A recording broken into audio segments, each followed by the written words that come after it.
വീട്ടിൽ പ്രശ്നങ്ങൾ ഉണ്ടായിരുന്നതായി കുട്ടികൾ മുംബൈയിലെ മലയാളി സന്നദ്ധ പ്രവർത്തകരോട് പറഞ്ഞു.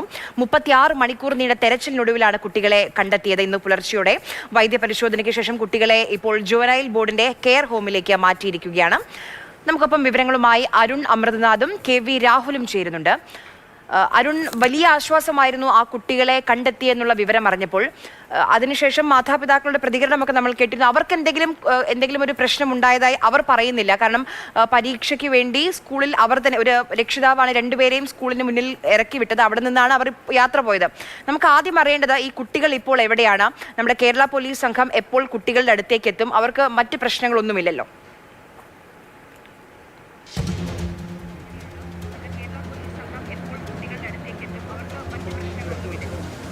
ആര്യ, രാജീവ്, അത്തരത്തിൽ ഉദ്വേഗജനകമായ ആശങ്കയുടെ നിമിഷങ്ങളായിരുന്നു കടന്നുപോയത്. അതിനുശേഷമാണ് ഇത്തരത്തിൽ നമുക്കൊരു ആശ്വാസത്തിലേക്ക് ഇന്ന് പുലർച്ചയോടെ തന്നെ നമ്മളെ തേടി ആ വാർത്ത എത്തിയത്. കുട്ടികളെ കണ്ടെത്തി, പൂനെക്ക് സമീപമുള്ള ലോനേവാലയിൽ നിന്ന് കുട്ടികളെ കണ്ടെത്തി എന്നുള്ളത്. ആര്യ ചോദിച്ച ചോദ്യത്തിലേക്കാണ്. 3 ഘട്ടത്തിലായി തന്നെ നമുക്ക് ഈ അന്വേഷണവുമായി ബന്ധപ്പെട്ട് പറയാൻ സാധിക്കും. ഒന്ന്, ഇത്തരത്തിലുള്ള നാടകീയമായ നിമിഷങ്ങൾ ചെന്ന തുടക്കം മുതലുള്ള കാര്യങ്ങൾ. രണ്ടാമത്തേത്, അവിടെ പോലീസ് നടത്തിയ ഈ സന്നദ്ധ പ്രവർത്തകരുടെയൊക്കെ സഹായത്തോടെ നടത്തിയ അന്വേഷണം. മൂന്നാമത്, ഇനിയുള്ള നടപടിക്രമങ്ങളാണ്. അതിൽ നിന്ന് തന്നെ തുടങ്ങാമെന്ന് വിചാരിക്കുന്നു. അതായത് ഇനിയിപ്പോൾ താനൂരിൽ നിന്നുള്ള സംഘം അവിടേക്ക് എത്തിയിട്ടുണ്ട്. മുംബൈ എയർപോർട്ടിൽ എത്തിയതായുള്ള ദൃശ്യങ്ങൾ ഉൾപ്പെടെ നമുക്കിപ്പോൾ ലഭിച്ചിട്ടുണ്ട്. അവിടെ നിന്ന് പൂനെയിലേക്ക് പോയി 12 മണിയോടുകൂടി ഈ പൂനെയിലെ RPF സ്റ്റേഷനിൽ നിന്ന് ഈ വിദ്യാർത്ഥികളെ സ്വീകരിക്കുമെന്നുള്ളതാണ്. തിരികെ ഇവരെ ഒപ്പം കൂട്ടുമെന്നുള്ളതാണ് നമുക്ക് അറിയാനാകുന്ന വിവരം. ഒപ്പം തന്നെ നേരത്തെ രാവിലെ തന്നെ നമ്മുടെ ഈ ആശ്വാസത്തിൻ്റെ വാർത്ത വന്നു. പിന്നാലെ തന്നെ അവരുടെ വീടുകളിൽ പോയി പ്രതികരണം, വിദ്യാർത്ഥികളുടെ രക്ഷിതാക്കളുടെ പ്രതികരണം വന്നിരുന്നു. നേരത്തെ അവരൊക്കെ പറയുന്നൊരു കാര്യമുണ്ട്, അത്തരത്തിൽ അവർ തമ്മിൽ അങ്ങനെ ഒരു പ്രശ്നം വന്നു. പക്ഷേ ഇനി ഒരുമിച്ച് അവരെ ചേർത്ത് പിടിച്ച് തന്നെ മുന്നോട്ട് പോകണമെന്ന് യാതൊരു പരിഭവവും ഇല്ലാതെ തന്നെ രക്ഷിതാക്കൾ പറയുന്നുണ്ട്. ആ വീടുകളിൽ പോയ KV രാഹുൽ കൂടി നമ്മോടൊപ്പം ചേരുന്നുണ്ട്. നമുക്ക് ഏറെ ആശങ്കയുടെ നിമിഷങ്ങളായിരുന്നു രാഹുൽ, പിന്നെ അതൊരു ആശ്വാസമായി മാറി. അപ്പോൾ ആ വീടുകളിൽ പോയപ്പോൾ അവരുടെ പ്രതികരണത്തിലൊക്കെ തന്നെ അതിൻ്റെ ഒരു ആശ്വാസവും ഒപ്പം തന്നെ ഒരു സങ്കടവും പ്രകടമായിരുന്നു, അല്ലേ? അതുകൊണ്ട് തീർച്ചയായും ഈ പെൺകുട്ടികളെ ഇപ്പോൾ ഏതായാലും പൂനെയിലെ ജുവനൈൽ ബോർഡിൻ്റെ കെയർ ഹോമിലേക്കാണ് മാറ്റിയിട്ടുള്ളത്.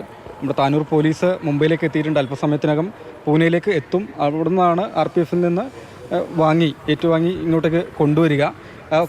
ഫാമിലിയെ സംബന്ധിച്ച് വളരെ ആശ്വാസമാണ്. 2 കുടുംബത്തിൻ്റെയും പ്രതികരണം നമ്മൾ തേടിയതാണ്. ഒന്ന്, ഒരു കുട്ടി ഹ്യൂമാനിറ്റീസ് വിഭാഗത്തിലും മറ്റേ കുട്ടി കൊമേഴ്സിലും പഠിക്കുന്നതാണ്. അപ്പോൾ ബുധനാഴ്ച ഈ ഹ്യൂമാനിറ്റീസിൽ പഠിക്കുന്ന കുട്ടിക്കാണ് പരീക്ഷ ഉണ്ടായിരുന്നത്. കുട്ടി സ്കൂൾ യൂണിഫോമിൽ തന്നെ വീട്ടിൽ നിന്ന് ഇറങ്ങി പരീക്ഷയ്ക്ക് പോകാമെന്ന് പറഞ്ഞാണ്, വീട്ടുകാരോട് അങ്ങനെ പറഞ്ഞാണ് പോയത്. പക്ഷേ പിന്നെ ഇവർ കാണുന്നത് ഈ CCTV ദൃശ്യങ്ങളും പോലീസ് നൽകിയ വിവരങ്ങളും ഒക്കെ തന്നെയാണ്. എടുത്തു പറയേണ്ടത് ആ കുട്ടിയുടെ കൈവശമാകെ 5 രൂപ മാത്രമേ ഉണ്ടായിരുന്നുള്ളൂ എന്നാണ് സ്കൂളിലേക്ക് പോകുന്ന സമയത്ത്. പിന്നെ മറ്റേ കുട്ടിയുടെ കയ്യിൽ, നമ്മൾ കൊമേഴ്സിൽ പഠിച്ച കുട്ടിയുടെ കയ്യിൽ 200 രൂപ ഉണ്ടായിരുന്നു. ഈ കുട്ടി ആഭരണമൊക്കെ ഒരുപക്ഷെ പണയം വെച്ച് അല്ലെങ്കിൽ വിറ്റു എന്നാണ് മനസ്സിലാക്കുന്നത്. അങ്ങനെ പൈസ ഉണ്ടാക്കിയാണ് അങ്ങോട്ടേക്ക് പോയതെന്നാണ് ഏതായാലും നിലവിൽ പോലീസ് ബാഗ്, പേഴ്സ് മോഷണം പോയി എന്നാണ് ആ സലൂൺ ഉടമ ഇന്നലെ നമ്മളോട് സംസാരിച്ചപ്പോൾ പറഞ്ഞത്. 5000 രൂപ ഒരു കുട്ടിക്കും 5500 രൂപ മറ്റു കുട്ടിക്കും. ഇത് റെഡി ക്യാഷ് ആയി കൊടുത്തു. അവരുടെ കയ്യിൽ വേറെയും 500ന്റെ കുറേ നോട്ടുകൾ ഉണ്ടായിരുന്നുവെന്നും ആ സലൂൺ ഉടമ നമ്മളോട് സംസാരിച്ചപ്പോൾ ഇന്നലെ പറഞ്ഞിരുന്നു. അപ്പോൾ ഈ പൈസയൊക്കെ എവിടെ നിന്ന് വന്നു? സ്ട്രൈറ്റ് ചെയ്ത് കളർ ചെയ്ത് ത്രെഡൊക്കെ ചെയ്ത് വേണം എനിക്ക് പുറത്തേക്ക് പോകാൻ.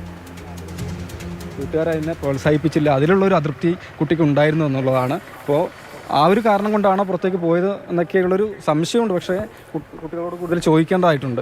അതെ, അത്തരത്തിലുള്ള സംശയങ്ങൾ അവിടെ ബാക്കിയാണ്. അതിൽ വിശദമായ അന്വേഷണം സമാന്തരമായി തന്നെ പോലീസ് നടത്തും. ഇപ്പോൾ നമുക്ക് ആ കുട്ടികളെ തിരിച്ച് കിട്ടിയിരിക്കുന്നു. അപ്പോൾ അവരുമായി ബന്ധപ്പെട്ട നടപടികൾ പൂർത്തിയാക്കി അവരെ തിരിച്ചെത്തി അവരെ രക്ഷിതാക്കൾക്ക് നൽകുക എന്നുള്ളൊരു ദൗത്യം തന്നെയാണ് പോലീസിനുള്ളത്. ഒപ്പം തന്നെ മറ്റ് ആൺ സുഹൃത്തുമായ ഒക്കെ ബന്ധപ്പെട്ട കാര്യങ്ങളിൽ പോലീസ് ഒരു വ്യക്തത വരുത്തുന്നുണ്ട്. സമാന്തരമായ അന്വേഷണത്തിൽ പോലീസ് എന്തായാലും ഏർപ്പെട്ടിരിക്കുകയാണ്. ഒപ്പം തന്നെ ഈ പോലീസിൻ്റെ കാര്യക്ഷമമായ ഇടപെടൽ തന്നെയാണ് ഇത്ര വേഗത്തിൽ ഈ ദൗത്യം പൂർത്തിയാക്കി കുട്ടികളെ തിരിച്ചെത്തിക്കാൻ സാധിച്ചത്. ഒപ്പം തന്നെ മുംബൈ മലയാളി സമാജവും മുസ്ലിം ജമാഅത്തും ഉൾപ്പെടെയുള്ള പ്രവർത്തകരുടെ ഇടപെടലും വളരെ സംയോജിതമായി തന്നെ ഈ ഒരു ദൗത്യത്തിന് ഏറ്റവും പിന്തുണയുള്ളതായി മാറുകയും ചെയ്തു. എന്തായാലും ആശ്വാസത്തിൻ്റെ ഒരു പുലരി തന്നെയാണ് ഇന്ന് കേരളത്തെ സംബന്ധിച്ച് ഉണ്ടായിരിക്കുന്നത്. ആര്യ, രാജീവ്.